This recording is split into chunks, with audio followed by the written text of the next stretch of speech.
Thank you. Next up is Andy. I don't have a last name. Welcome.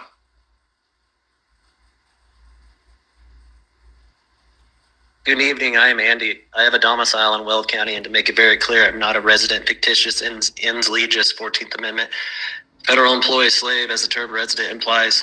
I highly suggest everyone understand the difference between a domicile and an evil term of being called a resident. All governments have forgotten that we, the people, are the true source of government, and the people birthed the concept of government by allowing government to be the people's trustees and to serve us as the beneficiaries. This is clearly evident in the Colorado Constitution, Bill of Rights, Article 2, Section 1, and the United States Constitution. Weld County public officials have clearly stepped out of bounds and do whatever they want, especially if their wealthy so-called friends coerce them to push certain agendas, even if it means making the county go bankrupt. The Weld County commissioners don't listen to the people when 95% of the people were against the data centers, yet the county commissioners push through with it and disregard the public's inputs. Now Weld County has a big problem with the data center not pulling building permits and disregarding them. What's next? The pollution of our water. The Weld County commissioners also disregard the Weld County Home Rule Charter 14-8 limitations on capital expenditures for the new Justice Center. Now Greeley City Council wants to raise sales tax by 0.5% to fund the Cascadia project that people voted on and did not want built. People are already struggling enough to afford to live a life with unalienable rights of life, liberty, and the pursuit of happiness. In my opinion, people in society nowadays have become too complacent with government overreach because of the constant bombardment of distractions and perpetual titillations.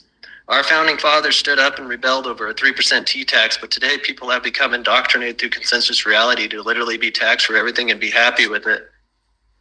The only thing necessary for the triumph of evil is for good men to do nothing. And as Benjamin Franklin said, those that give up a little essential liberty for a little politically promised security deserve neither liberty nor security.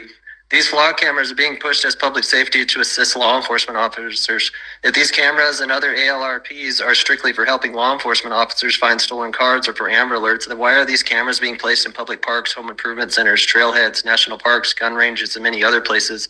Eventually, these cameras will be used by the county to track what people buy in stores, especially home improvement stores, to potentially find out if people are remodeling their homes so the county can increase the unconstitutional direct property tax. It seems these cameras are more for following and tracking the public while violating people's Fourth Amendment, the right to be secure in your persons, houses, papers, and effects. Yes, people don't have an expectation of privacy in public, but giving the power to non-compos mentis law enforcement officers to be able to track and create a history of your every move is not a good thing. Many officers have already abused their power with the flock tracking technology by using it to track women they find attractive or even to track ex-girlfriends. This technology is not very accurate, as you can see with the incident that happened in Beaumar, Colorado, with the Columbine Valley Police Department accusing a woman of stealing a package. There are plenty of other cases you can find of major problems with ALRPs, misidentification mistakes causing wrongful tickets if you look up the news articles by Steve on your side from 9 News.